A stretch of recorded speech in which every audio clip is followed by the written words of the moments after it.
Martin Romualdez.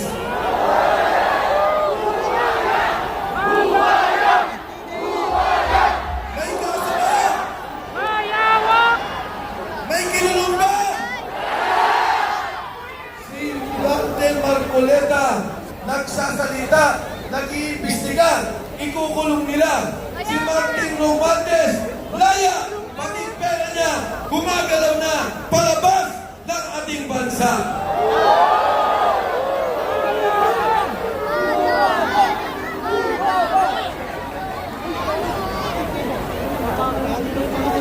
Yung mga sinabi yung senador, Senator Joel Villanueva, Senator Chis Escudero,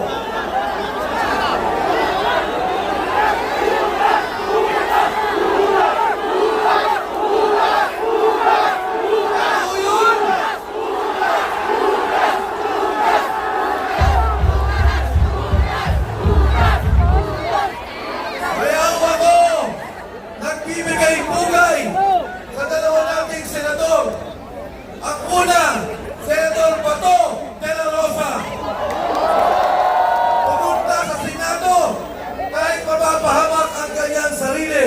Alam niya na ilalabas siya ng ating bansa katulad ng ginawa kay Pangulong Duterte. Pero bagkus, pumunta pa rin sa Senado para bumoto sa pagbabago sa liderato ng Senado. Ang pangalawa, Jinggoy Estrada, na ngayon nakakulong dahil ang sabi niya, naninindigan ako sa liderato ni Cayetano at sa liderato ni Dante Marcoleta para sa Blue Ribbon Committee. Kaya mga kasama, yung away sa Senado, hindi po yan impeachment. Wala po silang bilang. Hindi po yan away lamang ng pagpapalit ng saligang batas. Ang katotohanan, gusto nilang tanggalin si Dante Marcoleta sa Blue Ribbon Committee. Dahil siya ang tunay na nag-iimbestiga, pinatawag si Contessa, pinapatawag ang 18 Marines, pinapatawag ang lahat ng sangkot sa nakawan sa gobyerno. Pero ayaw po nilang madinig. Ayaw po nilang malaman ng taong bayan dahil baka lumabas ang tunay na utak at pinuno ng nakawan dito sa ating bansa.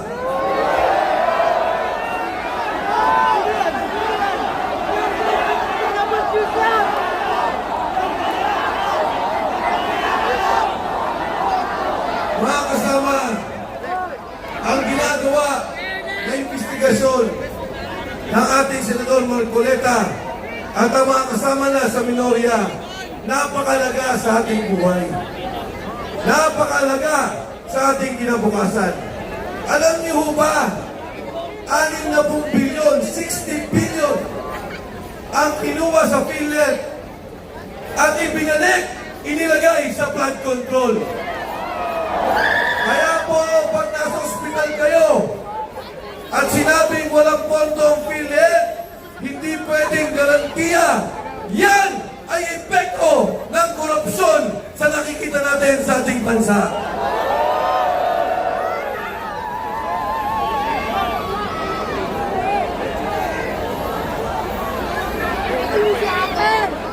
Anim na malalaking proyekto. Isa na lang ang babanggitin ko sa inyo. Yung Metro Manila Subway. Alam niyo ba, 2028, dapat para na tayong Hong Kong, dapat para na tayong Japan, may subway na dumadaan dito sa Metro Manila. Pero ang pondo, kinuha nila, inilipat sa flood control. Kaya ngayon, 2034 na, delayed na proyekto dahil sa nakawan na ginawa nila dito sa sambayanan natin.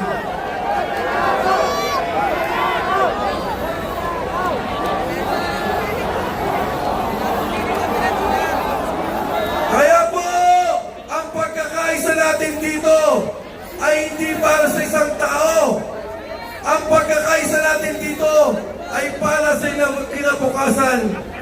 ating bansa.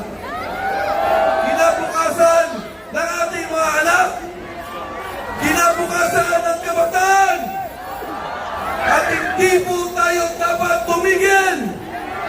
Titigil ba tayo? Lalaban ba tayo?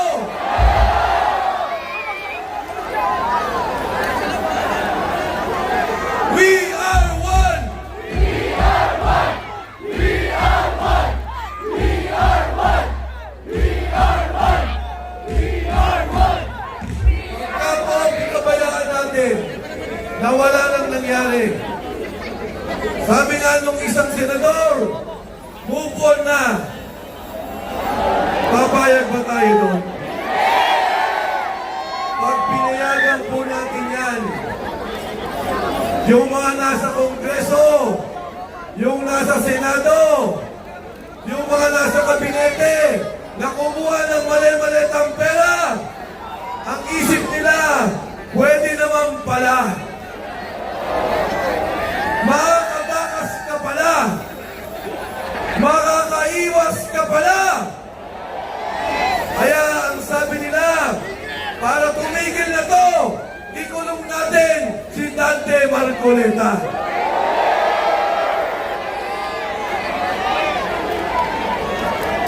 Para wala nang lumaban sa Senado, patahimikin natin si Dante Marcoleta.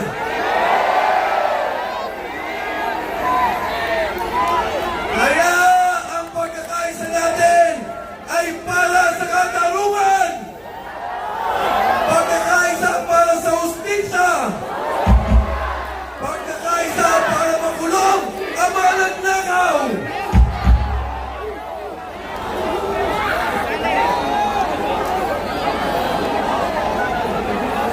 Ako po'y nananawagan sa iba't-iba nating mga kasama dito, si Senador Amy Marcos.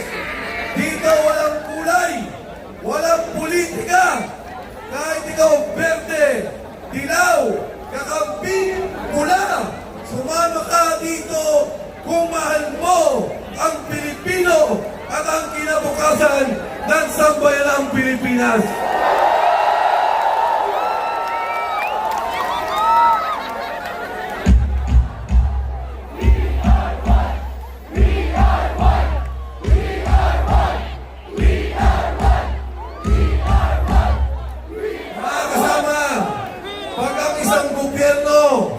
Kinukulong niya mga nagsasalita ng totoo.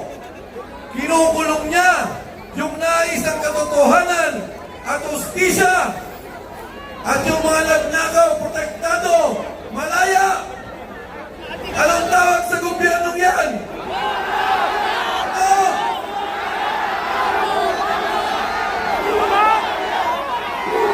Hindi ko marinig.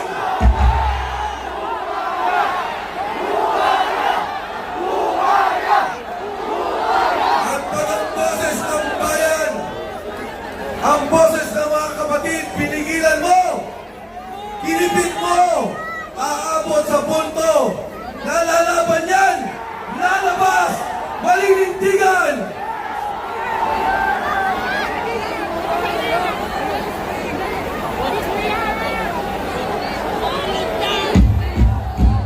We are one!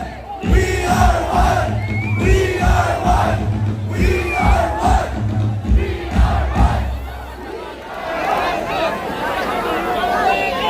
Sa ating pong mga kababayan, lalo digit sa mga kapatid sa Iglesia ni Cristo, hindi kayo nagkamali sa pagtulong at pagboto kay Dante Marcoleta.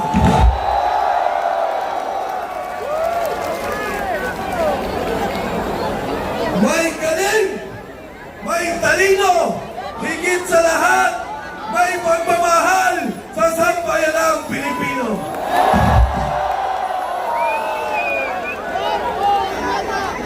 Ang ating pagkakaisa, Senador Dante Marcoleta, kung narikinig ka, nagkakaisa kami, lalaban kami sa paninindigan mo sa hustisya at katotohanan.